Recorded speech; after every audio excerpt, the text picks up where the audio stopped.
মানুষ যেসব পাত্রে জিনিস রাখে তার সবচেয়ে ঘৃণিত পাত্র হলো পেট। তো মানুষ যদি নিতান্তই বাঁচতে চায় তাহলে বাঁচার তাগিদে তাকে খেতে হবে।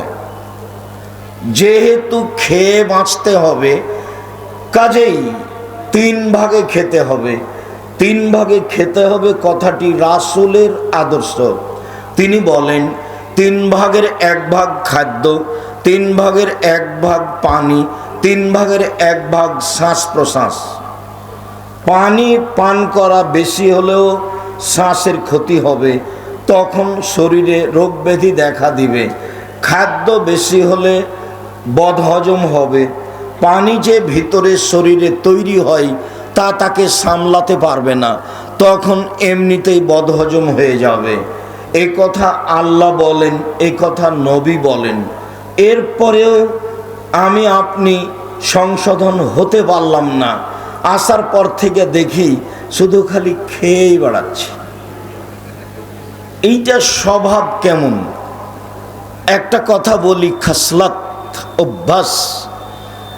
যখন মিশরে গেলাম গত বছরের হজ সফরে, মক্কা মদিনা জিদ্দা থেকে মিশর গেলাম। মিশরে বিমানবন্দরে নামতে দেখা গেল যে টিভির পর্দায় ফেরাউন স্বাগতম জানাচ্ছে। টিভির পর্দায় ফেরাউন স্বাগতম জানাচ্ছে, মানুষ তার স্বাগতম গ্রহণ করছে।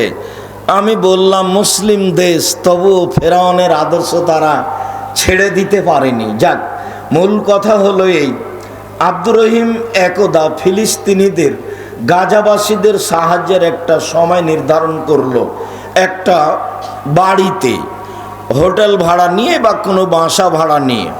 তো দেখলাম 1-150 মতো গাজাবাসী পুরুষ নারী এসেছে সাহায্য সহযোগিতা নেওয়ার জন্য। তো এক পর্যায়ে যখন দেওয়া শুরু করলাম তখন সবাই বাম হাতে নিতে লাগলো। বাম হাতে যখন নিতে লাগলো তখন আমি দেওয়া বন্ধ করে কয়েকটা হাদিস শোনালাম, যেগুলিতে প্রমাণ হলো যে খেতে হবে ডান হাতে, নিতে হবে ডান হাতে, পেশাব পায়খানা বাম হাতে, ময়লাযুক্ত জিনিস বাম হাতে, খাওয়া পান করা ডান হাতে। যখন আমি হাদিস পড়লাম তখন আমার মনে হলো যে এরা আমার চেয়ে বেশি বুঝেছে। কেন? তারাই হচ্ছে মূল আরবি। এটাই ফিলিস্তিন, এটাই জেরুজালেম, এটাই বাইতুল মুকাদ্দাস, এটাই হলো সব নবীর থাকার জায়গা। তারা মূল আরবি মানুষ, আমার কথা ভালোই বুঝলো। এবার যখন আমি আবার দেওয়া শুরু করলাম তখন বাম হাতেই নিল। বলেন তো কেন? অভ্যাস। অভ্যাস খুব খারাপ জিনিস, স্বভাব খুব খারাপ জিনিস। স্বভাব মানুষকে খুব দুর্বল নোংরা নীতিতে নিয়ে যায়। আসরের পর থেকে নিয়ে প্রায় মাদানি উচ্চ শিক্ষিত মানুষ, যাদের কাছে কোরআন হাদিস আছে, যারা জামিয়া সালাফে রাজশাহীতে বুখারী মুসলিম আবু দাউদ হাদিসের কিতাব পড়ায়, যারা খুব উচ্চ শিক্ষিত দক্ষশীল মানুষ, যারা থুথির জোরে কথা বলে না। আমি তো বহুদিন থেকে বলে আসছি যে বাংলাদেশের শতকরা 95 জন বক্তা মিথ্যুক, শতকরা 98 জন মুফাসসির মিথ্যুক। তাদের আসলে ধর্মকর্ম কি জিনিস জানা নাই। আকরামুজ্জামান বিন আব্দুস সালাম কালকে বক্তব্যে বললেন, একজন মৌলানা 22 হাজারি এক লোক সম্মান সহকারে সে বাড়িতে রেখেছে, খাবার দিয়েছে, তাতে সারাদিন রেখে তিনি জানলেন যে ইনি 5 ওয়াক্ত নামাজ পড়েন না। বাকি তো আরো আছেই। তো এরা বড় বড় বিদ্বান, আমরা এদের বক্তব্য গ্রহণ করতে পারলাম না। হয় দোকানপাটে থাকলাম বা গল্প গুজবে থাকলাম বা কোনো ঘরে বসে থাকলাম। আপনি আমার দিনী ভাই, আপনি আমার দিনী বোন, আপনাকে আমি খুব ভালোবাসি অন্তর থেকে। নিজের জন্য যেমন পরকাল কামনা করি, আপনার জন্য তেমন পরকাল কামনা করি। এতে আমার সামান্যতম কোনো ঘাটতি নাই। আমার মা বলতেন, বাড়ি থেকে যখন বের হতাম তখন বলতেন, 1 দোকানে বসিও না, 2 প্রাইভেট পড়ায়ও না, 3 কারোর সাথে বন্ধুতালি করিও না, 4 মানুষের বাড়িতে দাওয়াত খায়ও না। 1 প্রাইভেট পড়ায়ও না, 2 কারোর সাথে দোস্তালি করো না, 3 দোকানে বসিও না। এইভাবে 4টে জিনিস বলে তিনি পাঠাতেন বাড়ি থেকে। তো আমরা আজও কোনোদিন দোকানে বসিনি। প্রতিষ্ঠানের ভিতরে চায়ের স্টল আছে, আমি ভুলেও কোনোদিন 1 মিনিট চায়ের স্টলে বসিনি। তো আমরা তো বেঁচে আছি। আমাদের পরিবারেরা বাজার তো বহু দূরের কথা, বাজারে যাওয়াটা স্বপ্নেও দেখে না। ভ্যানিটি ব্যাগ তো বহু দূরের কথা, বাজারে যাবে ভ্যানিটি ব্যাগ নিয়ে, এটা তারা স্বপ্নেও দেখে না, তারপরে তো বেঁচে আছে। আমরা তো আছি দুনিয়াতে, কই আমাদের তো সমস্যা হয় না। তা আপনার চলে না কেন? আপনার স্ত্রী কেন ভ্যানিটি ভাঙা তৈরি দিনাজপুর শহরে যায়? তার বাপ মরেছে, তার শ্বশুর মরে গেছে, তার দেবর মারা গেছে, তার ভাসুর মারা গেছে, তার বোনের ছেলে নেই, তার ভাইয়ের ছেলে নেই, সব পুরুষ মারা গেছে, তাই তাকে যেতে হবে। কাপুরুষ আপনি। কি দিয়ে আপনাকে আমি স্বভাবের কথা বোঝাই? স্বভাব খারাপ হলে আপনি টিকতে পারবেন না। আপনার স্বভাবের কারণে আপনার স্ত্রী তাই হয়েছে। 2 জন মিলে সংসার চলে পশু প্রাণীর মতো, 2 জন মিলে সংসার চলে গরু ছাগলের মতো, 2 জন মিলে সংসার চলে কুকুর শ্রীগালের মতো, মানুষের মতো নয়। অসম্ভব হতে পারে না, এটা মানুষের স্বভাব নয়। বুঝে না ওরা, অন্তর আছে বুঝে না, দেখেও দেখে না ওরা, চক্ষু আছে দেখে না, শুনেও শোনে না ওরা, কান আছে শোনে না। উলায়েকা কালানাম, তারা পশু প্রাণীর মতো, তারা গরু ছাগলের মতো, তারা কুকুর শ্রীগালের মতো, বালহু মাজাল, বরং তার চেয়ে খারাপ। আমি এ কথা বলিনি, আল্লাহ বলছেন যে ওরা কুকুর শ্রীগালের চেয়ে খারাপ। আমি যখন বলেছি রংপুর, দিনাজপুর, লালমাট, নীলফামারী, কুড়িগ্রাম, পঞ্চগড়, ঠাকুরগাঁ, গাইবান্ধা, বগুড়া, জয়পুরহাট এসব ডিস্ট্রিক্টে, তখন আমি বলেছি যে তোমার বাপকে যদি আমি কুকুর শ্রীগালের চেয়ে খারাপ প্রমাণ করতে না পারি, জাতির সামনে বক্তব্য দেব না। এই ডিস্ট্রিক্টগুলিতে মানুষেরা শ্বশুরের কাছে বেশি বেশি যৌতুক নেয় অন্য ডিস্ট্রিক্টের চেয়ে। এইসব ডিস্ট্রিক্টের লোকেরা বোনকে জমি দেয় না, বোন জমি চাইলেই তার মাথা খারাপ। তা আমি বললাম যে তোমার দাদা 15 শতক জমি রেখে গেছে, তোমার বাপ নিবে 20 শতক আর তোমার ফুফু নিবে 5 শতক, তোমার বাপ নিবে সকালে আর তোমার ফুফু নিবে বিকালে, এইটা প্রমাণ করো দেখি। তো 10 বছর হলো তোমার দাদা মরা, এখন পর্যন্ত তোমার বাপ তোমার ফুফুকে জমি দিল না। জমির কথা বললেই তোমার বাপ রিরি করে উঠে। বলো তোমার বাপ কুকুর শ্রীগালের চেয়ে খারাপ কিনা? আর বাপ বেটা জেনে বুঝে প্রস্তুতি নিয়ে যৌতুক নিবা কেন? ভিক্ষা করে খাও। বাপ বেটা দিনাজপুর ট্রেন স্টেশনে যাওয়া, ভিক্ষে চাইবা, মানুষে ভিক্ষে দিবে, নিয়ে খাও। ভিক্ষে করা টাকা দিয়ে চাউল কিনে ভাত খেয়ে ইবাদত কবুল হবে? ভিক্ষে করা টাকা দিয়ে চাউল কিনে ভাত খেয়ে ইবাদত কবুল হবে? যৌতুকের টাকা দিয়ে চাউল কিনে ভাত খেয়ে ইবাদত কবুল হবে না। যৌতুক টাকা হারাম, যৌতুকের টাকা হারাম। ভিক্ষা করে খাবো কেন? মানুষের বাড়িতে কাজ করে খাবো। মানুষের বাড়িতে কাজ করে খাবো কেন? ব্যবসা করে খাবো। চকলেট দিয়ে ব্যবসা শুরু করব, লোন নেওয়া লাগবে না। তারপরে কলা, তারপরে কাপড়। আমাকে একটা ধনী ব্যবসায়ী হতে প্রায় 30 থেকে 35 বছর লাগবে। আমি কেন ব্যাংকে লোন নিয়ে কলিকাতায় হিরোইন কিনে ঢাকায় বিক্রি করব? রাতে রাতে কেন ধনী হব? এমনটার নাম তো ব্যবসা নয়। আর যার লোন আছে তার জানাজা নেই। লোন আছে মানে জানাজাই নেই। জাহান্নাম জান্নাত পরে, জাহান্নাম জান্নাত পরে। কেন? কালকে আকরামুজ্জামান বিন আব্দুল সালাম বললেন না যে তোমার বাবা মারা গেছে, জানাজার জন্য পিড়াপিড়ি করছো কেন? তোমার বাপ তো নামাজই পড়তে যায়নি, ওর নামাজই পড়ার প্রয়োজন হয়নি, ফরজ নামাজ, তো ওর জানাজা করে কি হবে? জানাজার জন্য তাড়াহুড়া করছো কেন? যার ফরজ নামাজই লাগে না তার আবার জানাজা লাগে? যার ফরজ নামাজই লাগে না তো তার আর জানাজা দিয়ে কি হবে? তোমার বাপ তো কোনোদিন ফরজ সালাতের জন্য তাড়াহুড়া করেনি, তুমি আবার জানাজার জন্য তাড়াহুড়া করছো কেন? পশু প্রাণীর মতো জীবন কাটিয়ে দোকানপাটে আড্ডা পিটে একটা সালাফি কনফারেন্সের মতো একটা দিনই বৈঠকে আপনি সময় কাটাতে পারেন না, যেখানে কোনো মানুষকে উঁচা করা হয় না, কাউকে নামানো হয় না, বিষয়ভিত্তিক বক্তব্য দেওয়া হয়, কেউ কারো বিরুদ্ধে মুখ খুলতে পাবে না। জামিয়া সালাফের অফিসও পাবে না, জামিয়া সালাফের খোলা মাঠে বক্তব্য পাবে না, মুখ খোলা নিষেধ।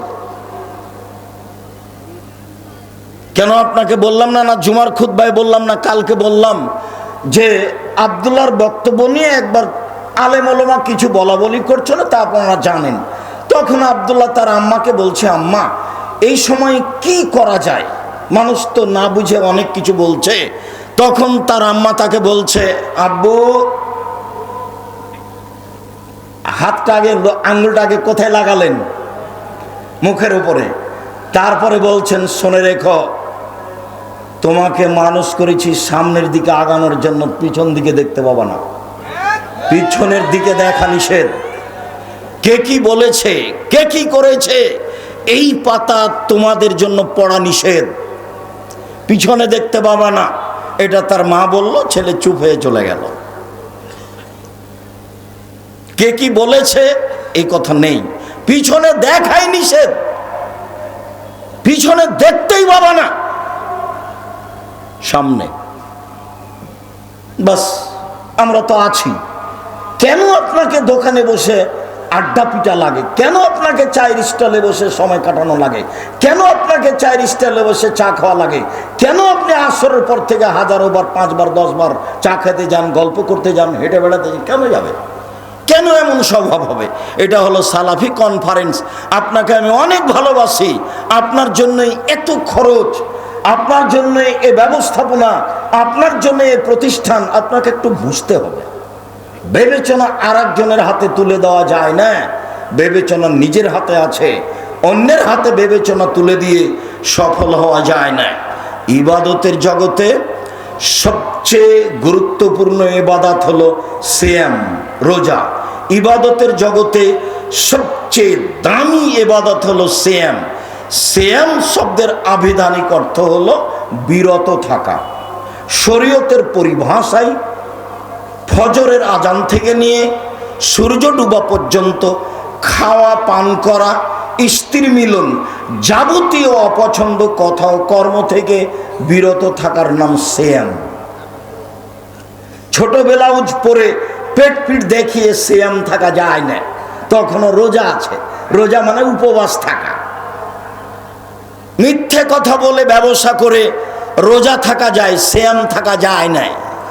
মাথায় কাপড় না দিয়ে একজন মহিলা রোজা থাকতে পারে, সিয়াম থাকতে পারে না।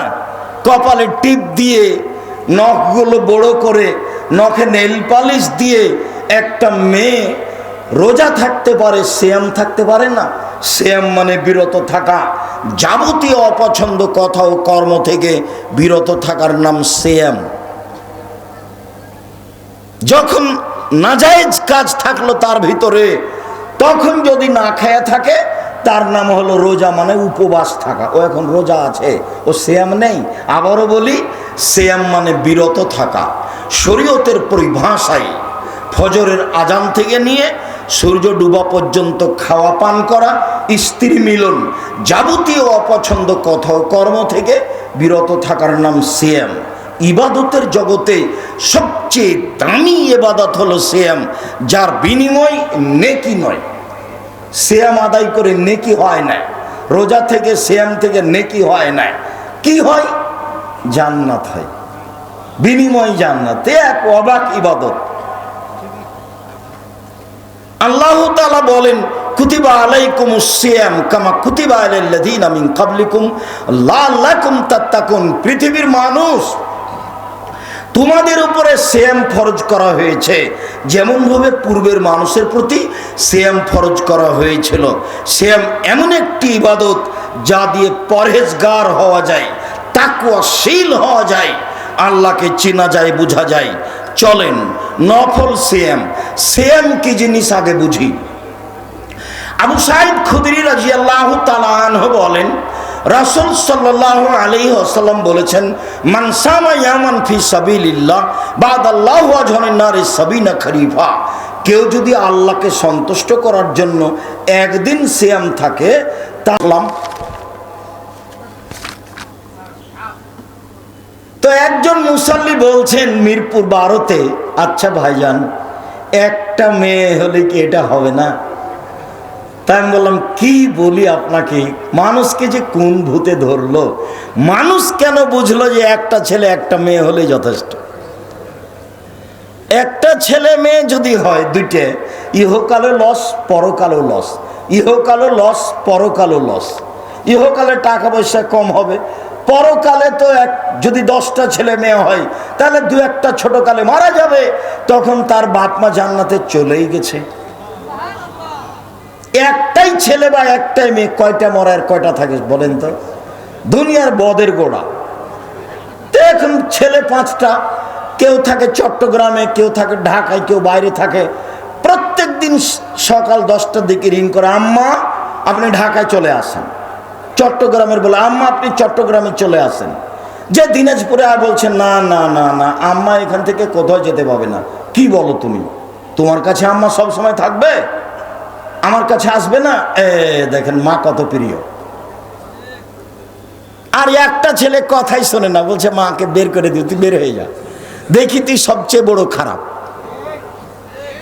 এইরকম ভুল করা হবে না, বেশি ছেলে মেয়ে নিতে হবে। দেখেন আব্দুর রাজ্জাক সাহেব ছেলে লালন পালন, 10টা ছেলে যদি লালন পালন করেন, এক নেকিও হবে না। ইন্না লিল্লাহি ওয়া ইন্না ইলাইহি রাজিউন। তাহলে ওকে পড়াবো কেন?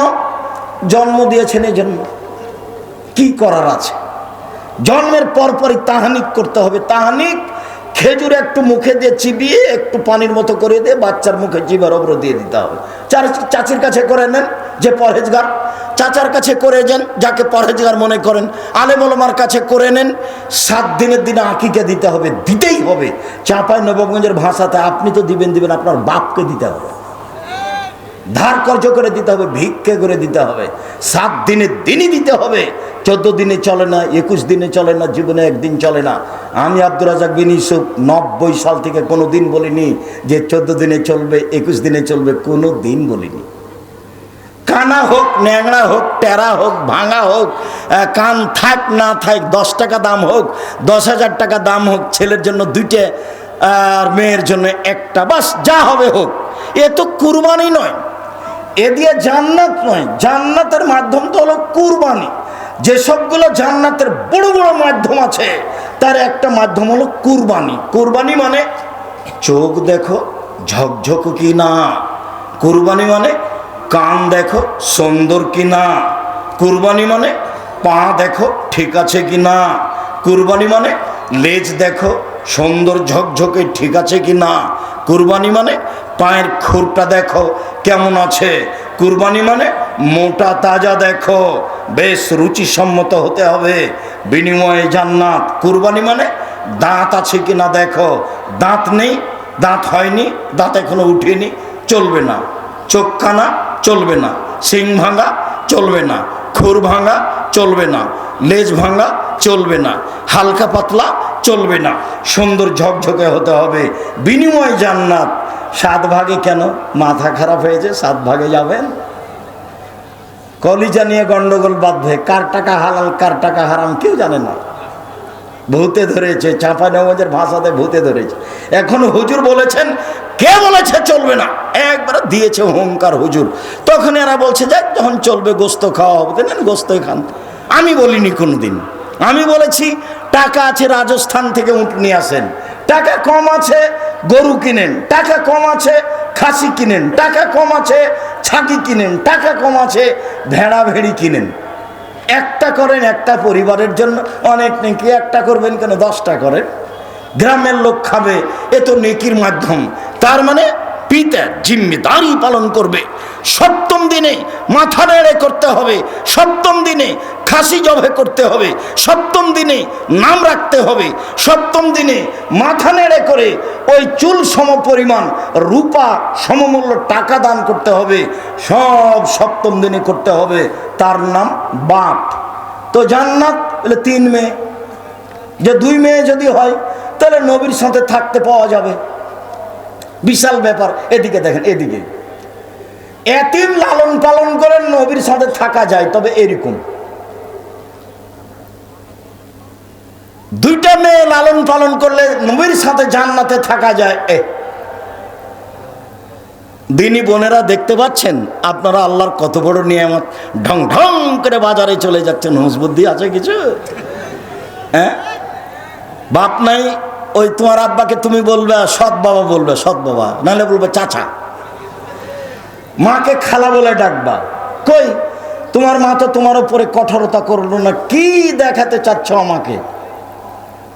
ভুরুগুলো তুলে চিকন করে রেখেছ, তোমার মা আছে না? নখ বড় করে রেখেছ, নেইল পালিশ দিয়ে রেখেছ, তোমার মা আছে না? ভুল কথা। কপালে টিপ দিয়ে রেখেছ, তোমার মা আছে না?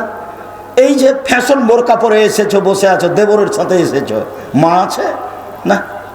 ও হলো সৎ মা, ওকে খালা বলে ডাকিও। মা হলে ক্ষমতা লাগে, মা হলে গতিবিধি সুন্দর লাগে। সম্মানিত দিনী ভাই বোন, বলছিলাম মেয়ে অনেক দামি সম্পদ, যার বিনিময়ে নবীর সাথে জান্নাতে থাকা যাবে। মেয়ে হলো দামি সম্পদ, যারা বিচারের মাঠে আল্লাহর সামনে পিতাকে জান্নাতে দেওয়ার জন্য বেঁকে বসবে। আগে আমার পিতাকে জান্নাতে দিতে হবে, তারপরে কোনো কথা। সম্মানিত দিনী ভাই বোন, বলছিলাম বিচারের মাঠে কোরআন সুপারিশ করবে আপনার পক্ষে, বিচারের মাঠে শ্যাম সুপারিশ করবে। রোজা বলবে প্রতিপালক ইন্নী মানাতুহু তাওমা শাওয়াতা বিন্নাহারে ফাসাফিনি ফিহি, একে আমি দিনে খেতে দিইনি, একে আমি দিনে মন মতো চলতে দিইনি, আমি শ্যাম রোজা বলছি, তুমি আমার একটা কথা শোনো, একে জান্নাতে দাও। বিচারের মাঠে আপনার পক্ষে কথা বলবে।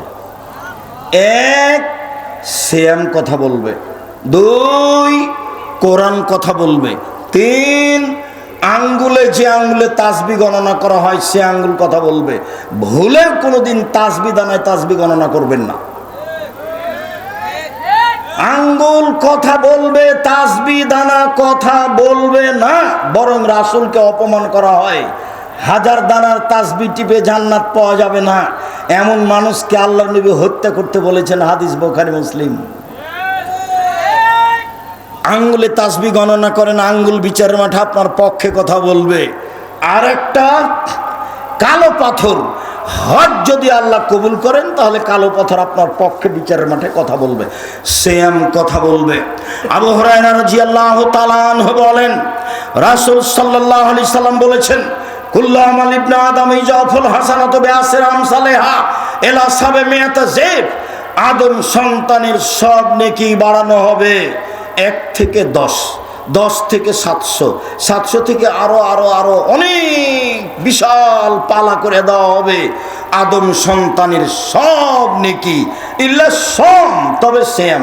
কাল আল্লাহ তাআলা, আল্লাহ তাআলা বলেন, পৃথিবীর মানুষ শুনে রেখো, ইন্নাহু লি ওয়া আনা আজিজু বিহি, শ্যাম আমার ব্যাপার, প্রতিদান আমি দেব। হজ করেছো, ফেরেশতাকে বললাম নেকি লিখে দাও। সালাত আদায় করেছো, ফেরেশতাকে বললাম নেকি লিখে দাও। কোরআন তেলাওয়াত করেছো, ফেরেশতাকে বললাম নেকি লিখে দাও। তাসবিহ করেছো, ফেরেশতাকে বললাম নেকি লিখে দাও। শ্যাম কাউকে বলবো না, এটা আমার ব্যাপার। আমি আপনাকে কি দিয়ে বুঝাই শ্যাম কি জিনিস? শ্যাম আমার ব্যাপার, প্রতিদান আমি দিব। বলে আজলি ইয়াদা শাওয়াতাহু তামাহু, আমার কারণে সে প্রবৃত্তি ত্যাগ করেছে, আমার কারণে সে খাদ্য ত্যাগ করেছে। খাদ্য ত্যাগ করা তো সবাই বুঝে, প্রবৃত্তি ত্যাগ করেছে এইটা কি বলেন তো দেখি? সকালে উঠে দাঁড়ি চাচে, এইটা কি প্রবৃত্তি ত্যাগ করা হলো? প্যান্টটা টাকনোর নিচে আছে, এইটা কি প্রবৃত্তি ত্যাগ করা হলো? ফ্যাশন বোরকা পরে আছে মহিলা, এইটা কি প্রবৃত্তি ত্যাগ করা হলো? নখে নেইল পালিশ আছে, এইটা কি প্রবৃত্তি ত্যাগ করা হলো? পায়ে স্কিন পায়জামা আছে, অঙ্গ প্রত্যঙ্গ লজ্জা স্থান সবই দেখা যাচ্ছে, এইটা কি প্রবৃত্তিকে ত্যাগ করা হলো? বা এমন পায়জামা পরে আছে যে আর একজন ঢুকবে, এইটা কি প্রবৃত্তিকে ত্যাগ করা হলো? সামনের চুল ছোট করা আছে, এইটা কি প্রবৃত্তিকে ত্যাগ করা হলো? সব ঘরে ছবি মূর্তি কাঁকড়া আছে, এইটা কি প্রবৃত্তিকে ত্যাগ করা হলো? আয়নাটা কাতল মাছ, এইটা কি প্রবৃত্তিকে ত্যাগ করা হলো? আপনার ওই তরকারির বাটিটা হচ্ছে রুই মাছ, এইটা কি প্রবৃত্তিকে ত্যাগ করা হলো? ছেলের পেশাব পায়খানার পট আছে, এটা হলো ঘোড়া, এটা কি প্রবৃত্তিকে ত্যাগ করা হলো? সারা জীবন স্বামী স্ত্রী ছেলে মেয়ে নিয়ে পশু প্রাণীর মতো দিন কাটান, আর প্রবৃত্তি ত্যাগ করা হলো মানে? আল্লাহ তাআলা বলছেন, পৃথিবীর মানুষ শুনে রেখো, সিয়াম রোজার প্রতিদান আমি দিব। আমার কারণে সে প্রবৃত্তিকে ত্যাগ করেছে, আমার কারণে খাদ্য ত্যাগ করেছে। শুনুন, সিয়াম মানে বিরত থাকা। ফজরের আজান থেকে নিয়ে সূর্য ডুবা পর্যন্ত খাওয়া পান করা, স্ত্রী মিলন, যাবতীয় অপছন্দ কথা ও কর্ম থেকে বিরত থাকার নাম সিয়াম।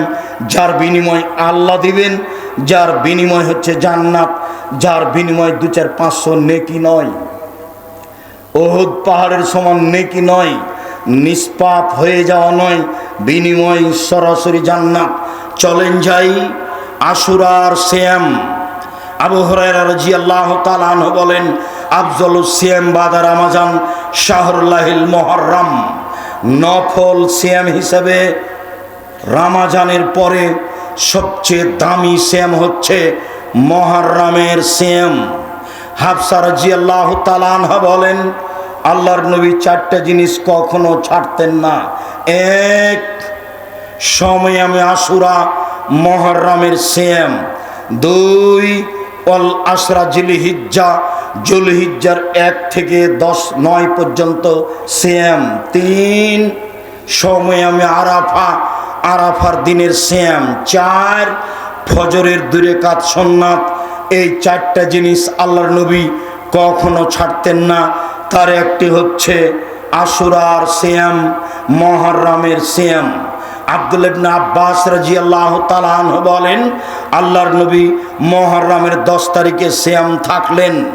আমাদের বললেন, তোমরাও মুহররমের 10 তারিখে সিয়াম থাকো। আমরা বললাম, আল্লাহর নবী, ইন্নাহু ইয়াউমুন আযীম ইনদাল ইয়াহুদ ওয়ান নাসারা। মুহররমের 10 তারিখ হচ্ছে ইহুদিদের বড় দিন, খ্রিস্টানদের বড় দিন। আপনি দিন রাত বলছেন ইহুদিদের বিরোধিতা করতে হবে, খ্রিস্টানের বিরোধিতা করতে হবে, আবার বলছেন মুহররমের 10 তারিখে সিয়াম থাকতে হবে। এটা কেমন হলো? তখন আল্লাহ রাসূল বলছেন, শোনো, লাইন বাকাইতু লা সুমান্না তাসিয়া, আমি যদি সামনে বছর বেঁচে থাকি তাহলে মুহররমের 9 তারিখও সিয়াম থাকবো। 9 তারিখ হবে বিরোধিতা, আর 10 তারিখ হবে সুন্নাত। শুকরিয়া। শুকরিয়া কি? ইবনে আব্বাস রাদিয়াল্লাহু তাআলা আনহু বলেন, কাদামান নবী সাল্লাল্লাহু আলাইহি সাল্লাম আল মদিনা ওয়াজাদা ইয়াহুদান সিয়ামান।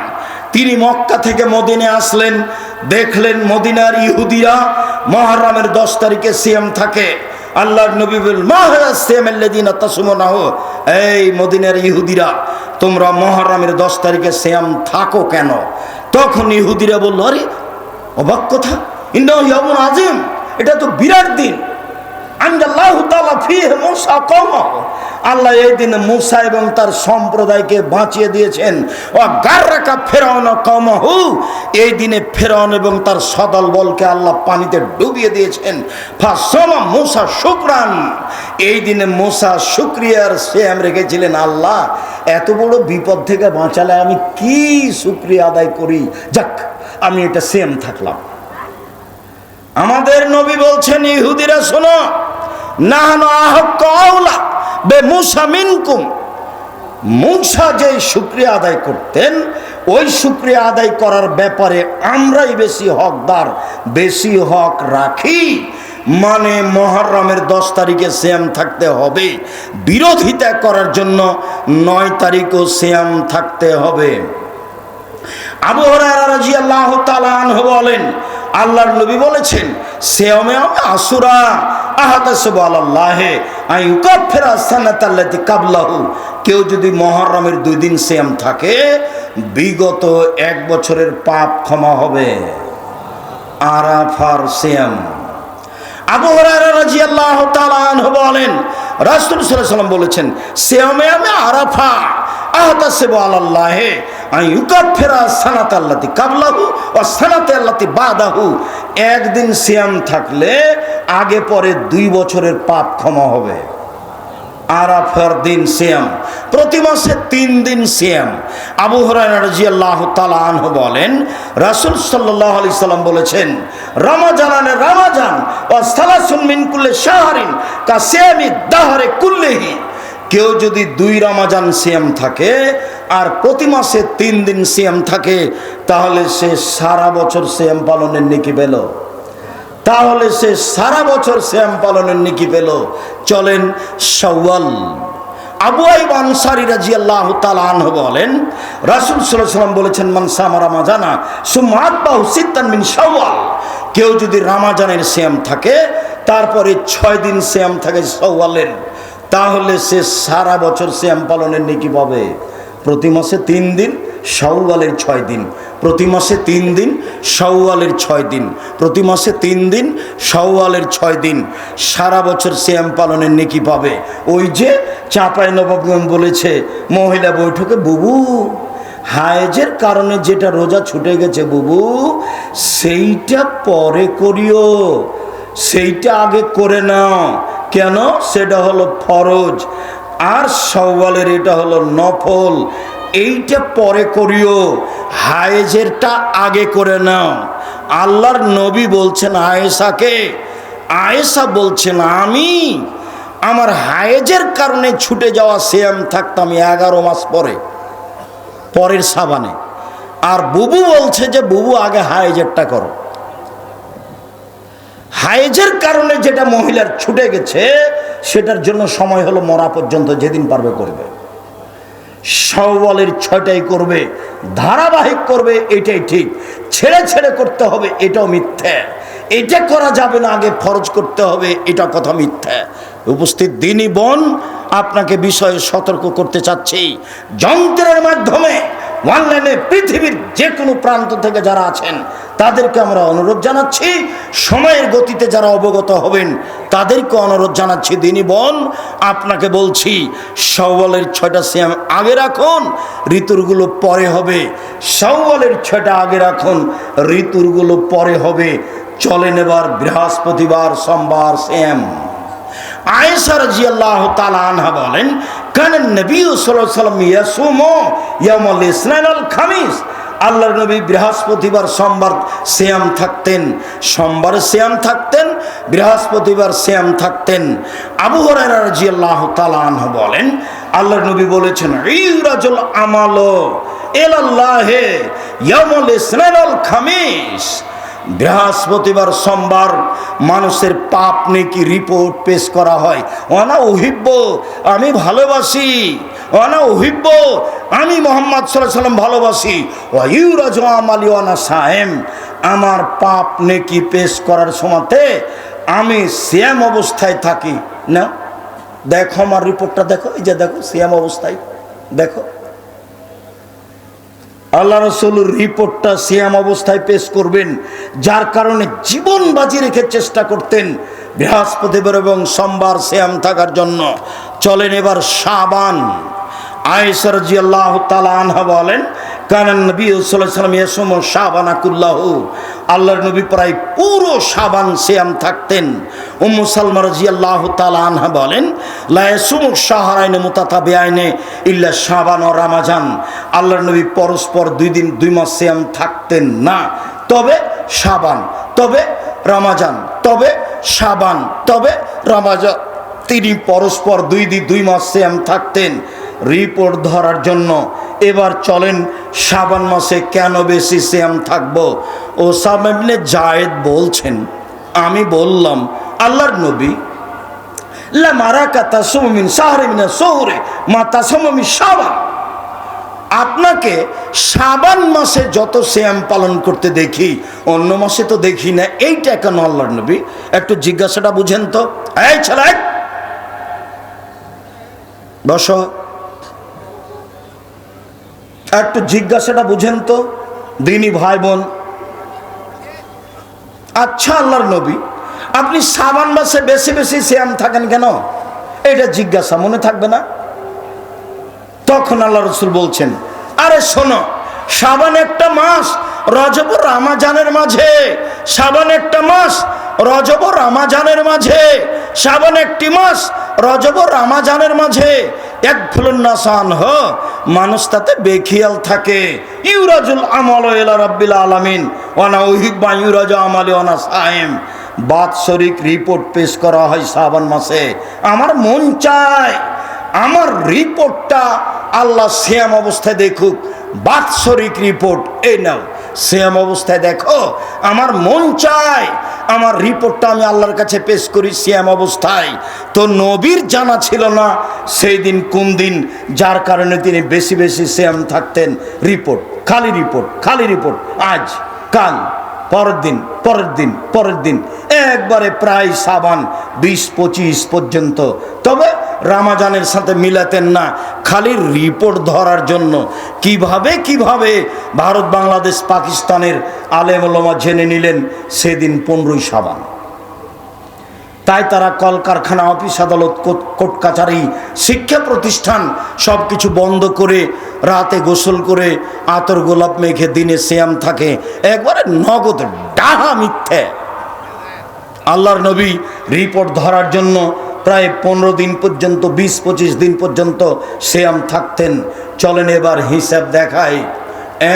1 মুহররমের 2 দিন সিয়াম, 2 আরাফার 1 দিন সিয়াম, 3 প্রতি মাসে 3 দিন সিয়াম, 4 শাওয়ালের 6 দিন সিয়াম, 5 জুলহিজ্জার 1 থেকে 9 পর্যন্ত সিয়াম, 6 শাবানের 1 থেকে নিয়ে 15 দিন পর্যন্ত সিয়াম।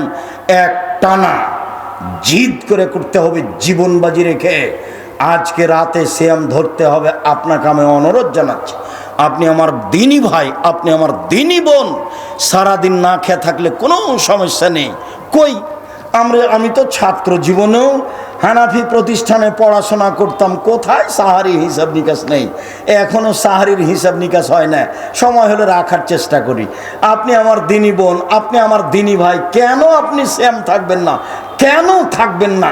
ইবাদতের জগতে সবচেয়ে ব্যতিক্রম ভিন্ন ধরনের দামি ইবাদত, এত বড় দামি ইবাদত দুনিয়াতে নেই। দান ভিন্ন জিনিস, দান একটা থেকে আর একটা ঘটায়। সিয়াম ভিন্ন জিনিস, সিয়াম দিয়ে নগদ জান্নাত পাওয়া যায়। মর্মে আপনাকে আমি আন্তরিকভাবে অনুরোধ জানাচ্ছি, আপনি নফল সিয়াম পালন করতে শিখুন। আপনি আমার দিনী ভাই, আপনি নফল সিয়াম পালন করতে শিখুন। সম্মানিত দিনী বোন, আপনারা তো দুপুরের টাইমে অনেক মহিলাই ছিলেন, বিশেষ করে তেঘরার সব দিনী বোনেরা উপস্থিত ছিলেন। আপনার সাদকে আমি স্বাগতম জানাই। তেঘরার সম্মেলনে মাঠে এসেছেন সলাত আদায়ের জন্য, আমি আপনার সাদকে স্বাগতম জানাই, আপনার মনের ইচ্ছাকে স্বাগতম জানাই। বিনিময়ে আল্লাহর কাছে দাবি রাখি, যারা উপস্থিত আছেন তাদেরকে একটা কথা বলি। আল্লাহর নবী যখন বললেন মহিলাদের জন্য জান্নাতের সব দরজা খোলা, মহিলাদের জন্য জান্নাতের সব দরজা খোলা, তখন তিনি বললেন 1 5 ওয়াক্ত সালাত, 2 রমজান মাসের সিয়াম রোজা, 3 স্বামীকে মেনে চলা, 4 জেনায় লিপ্ত না হওয়া। দুর্ঘটনা জেনা যদি ঘটেই যায় তাহলে তওবা করেন, পথ ভালো হয়ে যাবে।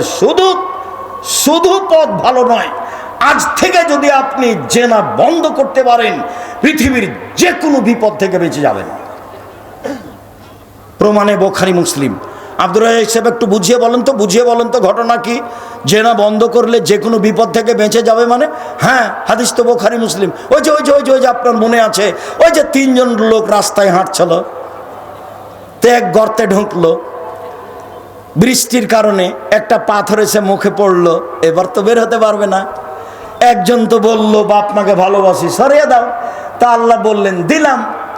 একজন তো বললো একটা কাজের লোক নিয়েছিলাম, টাকা দিলাম, নিল না, চলে গেল। অনেক দিন পরে এসে বলছে টাকা দেন। আমি বললাম গরু ছাগল নিয়ে যাও।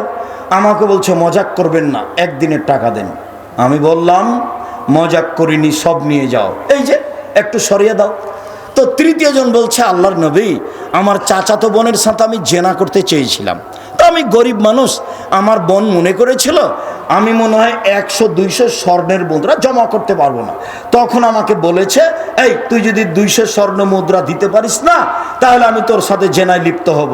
তো আমার চাচাতো ভাই একবারে জীবন বাজি রেখে এতটি স্বর্ণের টাকা নিয়ে চলে এসেছে। এখন আমিও তো কথার মধ্যে পড়ে গেছি, যখন জেনা আরম্ভ করবে এই সময় আমি বললাম দেখ তুই আমাকে অসতী প্রমাণ করিস না, দেখ তুই আমাকে অসতী প্রমাণ করিস না। এই পর্যন্ত বলতে আমি উঠে গেছি, জেনা করিনি, তোমাকেই সন্তুষ্ট করার জন্য করেছি, পাথর সরিয়ে দাও। আল্লাহ বললেন ঠিক আছে দিলাম। হাদিস বুখারী মুসলিম। এই যে দেখ, জান্নাতুল মাওয়া পাবেন যদি আপনি এই জেনার পাপ ঠেকাতে পারেন, তাহলে জান্নাতুল মাওয়া পাবেন। ওয়ানাহা নাফসা আনিল হাওয়া ফাইনাল জান্নাতা হিয়াল মাওয়া।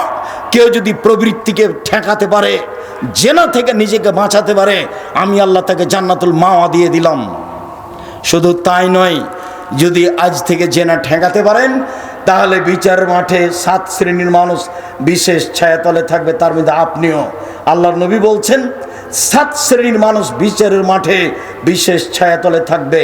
তার 1 শ্রেণীর মানুষ সম্ভ্রান্ত পরিবারের মহিলা জেনার ডাক দিল, তখন লোকটি বলল আমি আল্লাহকে ভয় করি, বা মহিলাই বলল আল্লাহকে ভয় করি, তখন সে 7 শ্রেণীর মানুষের মধ্যে চলে যাবে।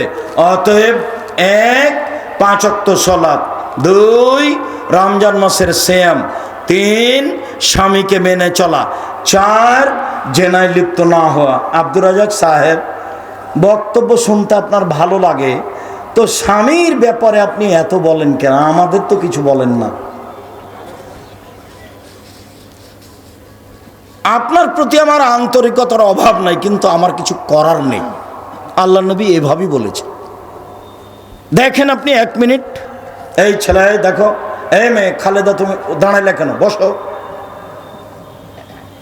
দেখেন সিরিয়াল, 1 নবীগণ জান্নাতে যাবেন, 2 শহীদেরা জান্নাতে যাবে, 3 সত্যবাদীরা জান্নাতে যাবে, 4 মহিলারা জান্নাতে যাবে, বাস হয়ে গেল। তো 4 যখন বললেন, তখন আল্লাহর নবী আর একটু বললেন, সেটা হলো এই যে ওই মহিলারা জান্নাতে যাবে কারণ বশত যদি স্বামী রাগ করে, তাহলে স্বামীর হাত ধরে বলে যতক্ষণ পর্যন্ত আপনি খুশি না হবেন ততক্ষণ পর্যন্ত আমি কোনো কিছু খাবো না। এই নারী জান্নাতি নারী। আমি কি করতে পারি বলেন? সেটা তো এটাই হলো। একজন মহিলা একটা কাজে এসেছে, রসুলের কাছে চলে যাচ্ছে। শোনো শোনো শোনো মহিলা, শোনো, তোমার স্বামী আছে? জি আছে। তো তোমার স্বামীর কাছে কেমন? বলে আমি চেষ্টা করি। বলো কি চেষ্টা করো মানে? হুয়া জান্নাত তোকে না রকে, তোমার স্বামী তোমার জাহান্নাম, তোমার স্বামী তোমার জান্নাত, তোমার স্বামী তোমার জাহান্নাম, তোমার স্বামী তোমার জান্নাত। এই কথা মুহাম্মদ সাল্লাল্লাহু আলাইহি ওয়াসাল্লাম বলেন। আপনি আমার দিনী বোন, কোনো সময়ই স্বামীর উপর রাগ করবেন না। তিতা লাগুক মিঠা লাগুক মেনেই চলেন। মাস মাস দিন দিন সপ্তাহ সপ্তাহ কথা বন্ধ রাখবেন, এটা ঠিক নয়। কথা বলছেন না, মাস কেটে যাচ্ছে, এটা ঠিক নয়। সম্মানিত দিনী ভাই বোন, আমি আপনাদেরকে আজ থেকে নফল সিয়ামের আন্তরিক জোরালো অনুরোধ জানিয়ে এবছরের সম্মেলনে এত কম দান করছেন কেন আমি বুঝতে পারছি না। আমি তো আপনাদের সাথে আছি, তো মন ছোট করলে হবে? টাকা পয়সা দান করতে হবে। জামিয়া সালাফি আপনাদের যেমনভাবে প্রাণ দিয়ে ভালোবাসেন, তেমনিভাবে দান দিয়ে ভালোবাসবেন। ব্যয়বহুল খরচ, ছেলেরা মেয়েরা তা আছেই, বাড়ি তো নির্মাণ আছে, ঘর তো 4 তলা আছে, এখনো মানুষ টাকা পয়সা পাবে। সম্মানিত দিনী ভাই বোন, আমাদের ছেলেরা যাচ্ছে যেটুকু সম্ভব। আল্লাহ রসুল বললেন, যে যতটুকু দিল আল্লাহ তুমি তার ততটুকু পূর্ণ করে দাও, যে যতটুকু দিল না তুমি তার ততটুকু ক্ষতি করে দাও। ছেলেরা আপনাদের সামনে যাচ্ছে, আমাদের মেয়েরা মহিলা বৈঠকে আপনাদের সামনে যাচ্ছে। কোনো মেয়েকে আপনারা ফিরিয়ে দিবেন না, 10 টাকা হোক, 50 টাকা হোক, 500 টাকা হোক। আমি 10 টাকা বলি, এর অর্থ এই নয় যে 10 টাকাই হতে হবে। 10 টাকায় 1 কাপ চা লাগে, তা আপনি 5 কাপ 3 কাপ চায়ের টাকা দিবেন, তা আপনি এমনিতে ওটা পার হয়ে যাবে, অথচ আপনি ক্ষতি থেকে বেঁচে গেলেন। আর দান মানে বিপদ থেকে বেঁচে যাবেন, দান মানে ব্যবস্থা নিরাপদ।